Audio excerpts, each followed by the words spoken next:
الحمد لله على فضله وعلى كرمه وعلى توفيقه وعلى تعظيم يوم الجمعة. Beliau Syekh Saleh bin Muhammad Al-Fakir, beliau memulakan daripada tausiah beliau dengan memanjatkan puji syukur kepada Allah Subhanahu wa taala, yang dimana beliau katakan segala puji bagi Allah Subhanahu wa taala yang telah menjadikan kita sebagai orang-orang yang mengagungkan daripada hari Jumat. ونصلي ونسلم على سيدنا محمد سيد الأنبياء والمرسلين وخاتم المرسلين صلى الله وسلم وبارك عليه وعلى آله. Dan kemudian selawat berserta salam tetap terhanturkan, tetap tersampaikan kepada baginda Nabi Muhammad sallallahu alaihi wasallam. هذا الحبيب عليه الصلاة والسلام خاتم الأنبياء وخاتم المرسلين بل سيد العالمين صلى الله وسلم وبارك عليه وعلى آله. Yang dimana Nabi Muhammad sallallahu alaihi wasallam beliau merupakan penutup daripada Nabi, merupakan pemimpin daripada Rasul. Bahkan Nabi Muhammad sallallahu alaihi wasallam itu merupakan pemimpin dari seluruh makhluk-makhluknya Allah Subhanahu wa taala. لم يخلق الله سبحانه وتعالى بشرا كما سيدنا محمد. Tidak ada seorang manusia pun yang diciptakan sebagaimana Allah Subhanahu wa taala menciptakan Nabi Muhammad sallallahu alaihi wasallam. بل جعله الله سبحانه وتعالى سيد الأنبياء وجعله الله أفضل المخلوقات على الإطلاق. Bahkan Allah Subhanahu wa taala menjadikan Nabi Muhammad sallallahu alaihi wasallam itu makhluk yang paling agung, makhluk yang paling mulia di antara makhluk-makhluk yang lain. فلا يوجد مخلوق في الكون لا عرش ولا كرسي ولا ملائكة ولا أنبياء ولا مرسلين ولا جن ولا إنس أعظم عند الله من سيدنا محمد صلى الله عليه وسلم. Tidak ada satu makhluk pun di dunia ini, di alam semesta ini yang Allah ciptakan yang kemuliaannya melebihi daripada kemuliaannya Nabi Muhammad. Nabi Muhammad lebih mulia daripada kursi. Nabi Muhammad lebih mulia daripada arsy-Nya Allah Subhanahu wa taala. Nabi Muhammad lebih mulia daripada seluruh makhluk yang Allah ciptakan di alam dunia ini. وقد أكرمنا الله سبحانه وتعالى بأن نكون من أمته عليه الصلاة والسلام. Dan alhamdulillah Allah jadikan kita, Allah muliakan kita, Allah jadikan kita sebagai umatnya baginda Nabi besar Muhammad sallallahu alaihi wasallam. ما كنا خير أمة ولا كنا أفضل أمة على الإطلاق إلا ببركته عليه الصلاة والسلام. Tidaklah kita menjadi umat yang terbaik, tidaklah kita menjadi umat yang paling agung, umat yang paling dicintai oleh Allah Subhanahu wa taala, itu semua karena keberkatan baginda Nabi besar Muhammad sallallahu alaihi wasallam. بل في الدنيا والآخرة أعظم أمة أعظم هيبة أعظم عظمة في الآخرة أمة سيدنا محمد عليه الصلاة والسلام، فهي أول أمة تدخل إلى الجنة. Dan umatnya Nabi Muhammad merupakan umat yang paling mulia di dunia. Bahkan umatnya Nabi Muhammad sallallahu alaihi wasallam merupakan umat yang Allah ciptakan yang paling mulia kelak di akhirat. Bahkan umatnya Nabi Muhammad sallallahu alaihi wasallam itu menjadi umat yang paling pertama masuk ke dalam surganya Allah Subhanahu wa taala. بعض الأنبياء تمنوا أن يكونوا من أفراد هذه الأمة المباركة. Bahkan dikatakan para nabi-nabi terdahulu itu ingin sekali menjadi umatnya Nabi Muhammad sallallahu alaihi wasallam. لكن الله أكرمنا سبحانه وتعالى، نحن الضعفاء، نحن المذنبون، نحن الغافلون، نحن المقصرون، جعلنا الله من أمته صلى الله وسلم عليه وعلى آله. Akan tetapi karena sebab cintanya Allah Subhanahu wa taala kepada kita, sayangnya Allah Subhanahu wa taala kepada kita, karena sebab adanya baginda Nabi besar Muhammad sallallahu alaihi wasallam,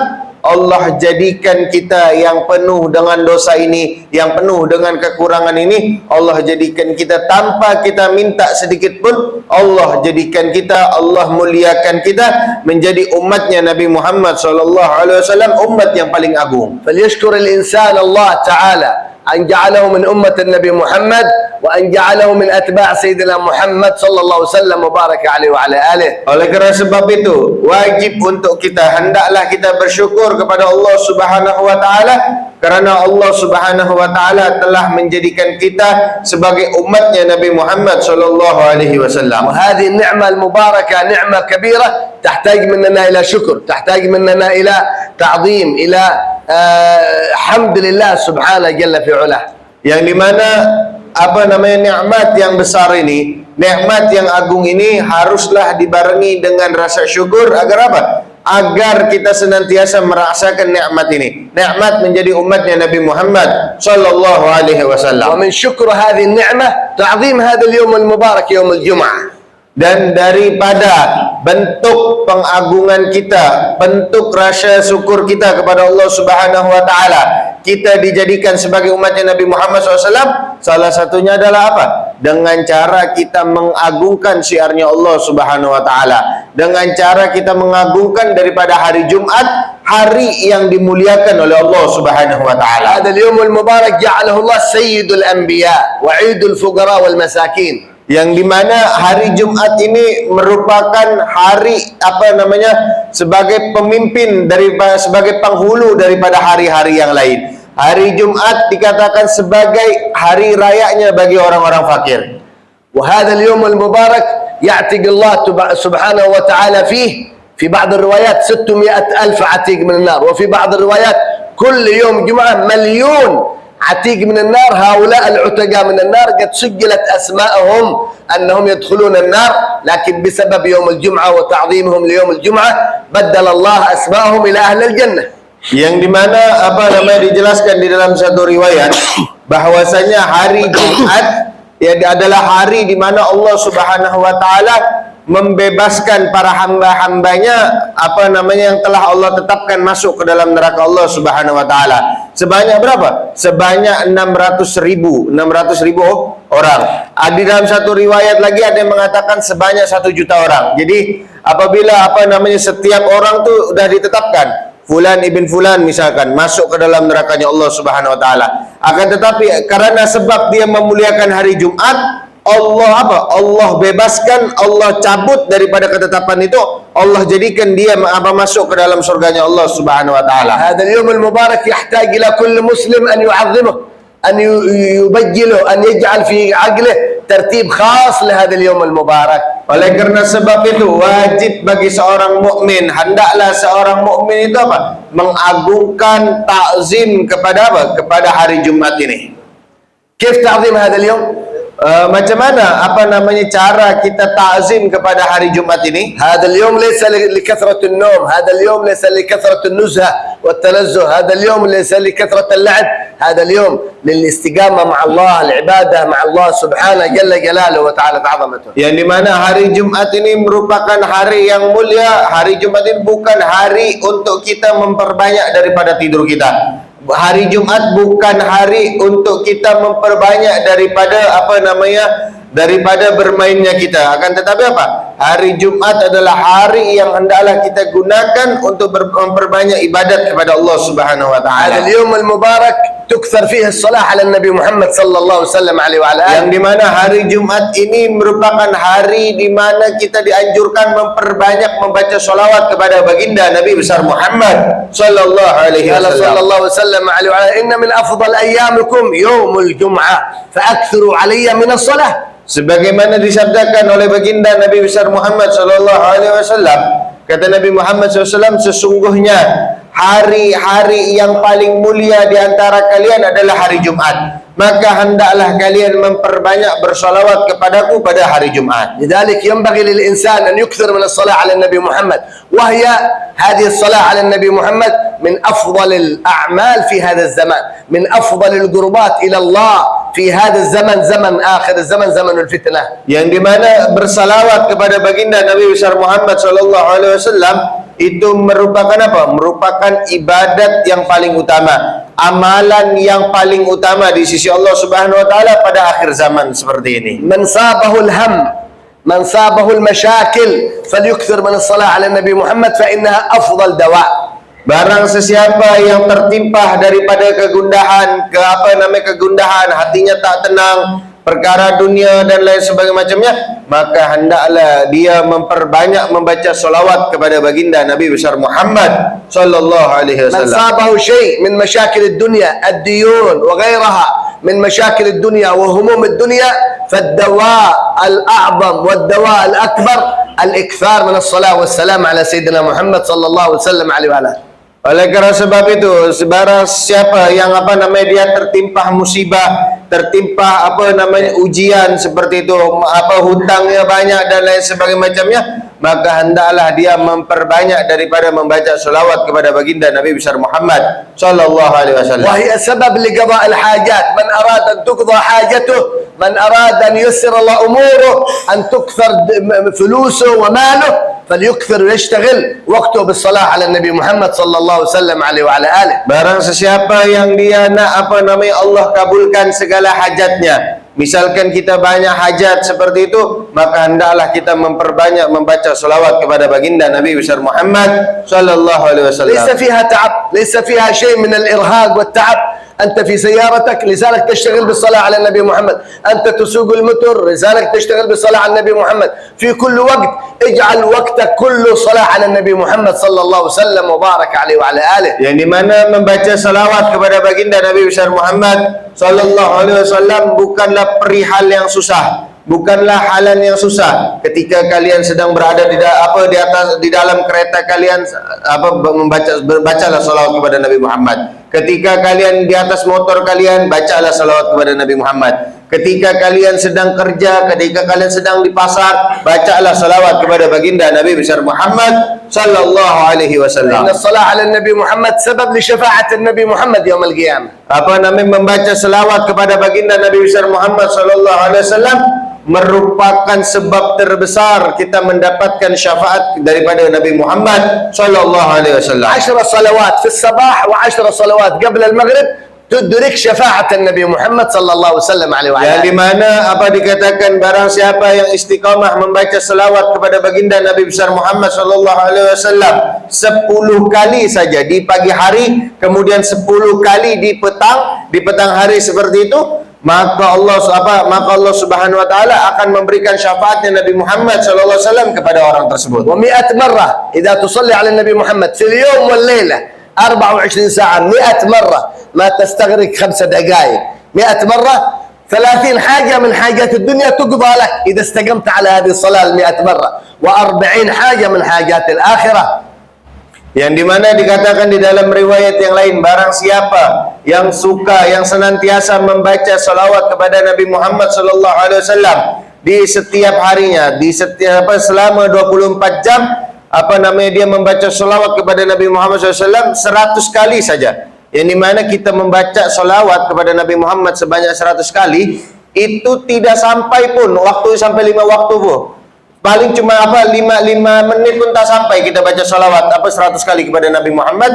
Apabila kita istiqamah 100 kali setiap hari membaca salawat kepada Nabi Muhammad SAW, maka Allah Subhanahu wa taala akan mengabulkan 30 hajat perkara dunianya dan 40 hajat perkara akhiratnya. عندكم حاجات دنيا صلي على النبي محمد. Apabila kalian memiliki hajat perkara dunia, bersalawatlah kepada baginda Nabi besar Muhammad. فإن الله يفتح أبواب القبول ويفتح أبواب قضاء الحاجات عندما تتلفظ لسانك بالصلاة على النبي محمد صلى الله عليه وسلم. Ketahuilah Allah Subhanahu wa taala meletakkan kabulnya, Allah Subhanahu wa taala mengkabulkan daripada segala hajat-hajat kita ketika lisan kita sering menyebut nama Nabi Muhammad, ketika lisan kita suka bersolawat kepada baginda Nabi besar Muhammad sallallahu alaihi وإذا wasallam. صليت مرة واحدة فقط الله يعطيك 10 رحمات هدية من الله لك. Sebagaimana apabila kita bersolawat kepada baginda Nabi besar Muhammad sallallahu alaihi wasallam 1 kali saja, maka Allah Subhanahu wa taala akan bersalawat, Allah Subhanahu wa taala akan memberikan rahmatnya kepada kita sebanyak 10 kali. وإذا صليت 10 مرات 100 رحمة من الله لك. Apabila kita bersalawat kepada baginda Nabi besar Muhammad sallallahu alaihi wasallam sebanyak 10 kali, Allah kasih kita apa? Allah kasih rahmatnya sebanyak 100 kali untuk kita. وإذا صليت 100 مرة 1000 رحمة خاصة لك هذا. Apabila kita berselawat istiqamah berselawat kepada Nabi Muhammad SAW sebanyak 100 kali, maka Allah Subhanahu wa taala akan memberikan rahmatnya sebanyak 1000 kali kepada kita. العاقل المسلم الفطن الذكي أولاده بناته زوجته أهل بيته يشغلهم بالصلاة على النبي محمد. يصلوا على النبي محمد اليوم يوم الجمعة، حتى في غير يوم الجمعة اشتغل أهلك وأولادك كلهم بالصلاة على النبي محمد تيسر أموركم كلها. Oleh kerana sebab itu hendaklah kita sebagai orang tua membiasakan di dalam keluarga kita, membiasakan pada diri anak-anak kita untuk apa? Untuk membaca salawat kepada baginda Nabi besar Muhammad sallallahu alaihi wasallam. Terlebih lagi di hari Jumat ini, kita perintahkan anak kita untuk bersalawat kepada Nabi Muhammad. Kita perintahkan istri kita untuk bersalawat kepada Nabi Muhammad SAW. Apabila kita bersama bersama keluarga kita suka bersalawat kepada baginda Nabi besar Muhammad SAW, maka Allah akan mempermudah segala urusan-urusan kita. خصوصا يوم الجمعة بعد العصر اليوم، بعد ما تصلي العصر اذهب إلى بيتك واجلس مع أولادك، اجلس مع زوجتك. تعالوا يا أولادي، تعالوا يا زوجتي، صلوا على النبي محمد 80 مرة. من صلى على النبي محمد في كل يوم جمعة 80 مرة غفرت له الذنوب 80 سنة، وفي رواية كتبت له عبادات 80 سنة. Yang dimana apalagi ketika kita membaca salawat kepada Nabi Muhammad SAW pada hari Jumat dan selepas sholat asar. Selepas sholat asar di hari Jumat, kita ajak anak-anak kita untuk apa? Untuk membaca salawat kepada Nabi Muhammad SAW sebanyak 80 kali saja. Dijelaskan di dalam hadis baginda Nabi besar Muhammad SAW, barang siapa yang membaca salawat kepadaku sebanyak 80 kali di hari Jumat selepas salat asar di hari Jumat, maka Allah Subhanahu wa taala akan mengampuni daripada dosa-dosanya sebanyak 80 tahun. 80 tahun diampuni dosa-dosanya oleh Allah Subhanahu wa taala. Di dalam riwayat yang lain Nabi Muhammad SAW sabdakan, barang sesiapa saja yang membaca salawat kepadaku di hari Jumat selepas salat asar, ba'da salat asar di hari Jumat 80 kali, maka Allah Subhanahu wa taala akan mencatat orang tersebut sebagai orang yang melakukan ibadah sebanyak 80 tahun. ما في أحد منكم معه ذنوب 80 سنة. Tidak ada di antara kita yang memiliki dosa sebanyak 80 tahun. Insyaallah tidak ada. ما في أحد، لكن الله يغفر لك ولأبوك وأبو أبوك وأصولك كلهم بسبب صلاتك على النبي محمد بعد العصر 80 مرات. Yang dimana apabila kita membaca salawat kepada Nabi Muhammad SAW di hari Jumat selepas salat asar 80 kali, maka Allah Subhanahu wa taala akan mengampuni dosa kita sebanyak 80 tahun. Apabila dosa kita tak sampai 80 tahun banyaknya, maka Allah Subhanahu wa taala akan mengampuni daripada dosa orang tua kita. Apabila dosa orang tua kita tak sampai pun sebanyak 80 tahun, maka Allah Subhanahu wa taala akan mengampuni dosa daripada orang tua kita. فلذلك اشغلوا أنفسكم بتربية أهلكم، تربية أبنائكم على الصلاة على النبي محمد، على ذكر الله، على أدب سيدنا محمد، على أخلاق سيدنا محمد. لا يكفي أن تستقيم أنت لوحدك، ما يكفي، لأن الله يحاسبك يوم القيامة على ذريتك وعلى أولادك. من الآن فكر في أولادك، في صلاتهم على النبي محمد، في آدابهم بآداب سيدنا محمد صلى الله وسلم عليه وعلى آله. Oleh karena sebab itu, hendaklah kita membiasakan diri, kita membiasakan kita ajarkan anak-anak kita untuk memperbanyak bersalawat kepada Nabi Muhammad SAW. Menyibukkan kita ajarkan anak-anak kita agar mereka suka bersalawat kepada baginda Nabi besar Muhammad SAW. استقامتك لوحدك. Tidak cukup kita istiqomah sendiri, kita rajin ibadah seorang, kita rajin baca Al-Quran seorang, kita rajin berselawat seorang, tapi kita tidak ajarkan anak-anak kita untuk untuk berselawat kepada Nabi Muhammad sallallahu alaihi wasallam. وفعل آداب سيدنا محمد. Dan begitu juga hendaklah kita ajarkan daripada anak-anak kita adab dan akhlaknya Nabi Muhammad sallallahu alaihi wasallam. هنا نكتفي لأن الوقت حان وقت الجمعة. نسأل الله أن يباركنا وإياكم في يوم الجمعة، يجعلنا جمعة مباركة خير لنا ولكم ظاهر وباطن في خير لطف وعافية علينا الكتاب. الحمد لله رب العالمين. Alhamdulillah, beliau Syekh Saleh bin Muhammad Al-Fakir Al-Umari, beliau telah menutup daripada tausiah beliau dengan doa-doa yang sangat indah. Semoga Allah Subhanahu wa taala mengabulkan doa-doa beliau, mengabulkan segala hajat-hajat beliau. Dan yang terakhir, beliau Syekh Saleh bin Muhammad Al-Fakir, beliau ada karangan kitab, beliau ada karya tulis. Judulnya 24 jam bersama Nabi Muhammad SAW, yang dimana ini kitab sudah diterjemahkan ke dalam bahasa Melayu. Seperti itu. Jadi ini kitab membahas tentang adab dan akhlak Nabi Muhammad SAW dari selepas tidur sampai tidur lagi. Ada 99 bab. Seperti itu. Jadi macam mana Nabi Muhammad bangun tidur, macam mana Nabi Muhammad makan dan lain sebagainya macamnya. Barang siapa yang nak itu kitab, insyaallah nanti selepas selepas solat Jumat nanti di luar masjid ada. Ini saja yang bisa Al-Fakir terjemahkan, kurang lebihnya mohon maaf. Wabillahi taufiq wal hidayah. Assalamualaikum warahmatullahi taala wabarakatuh.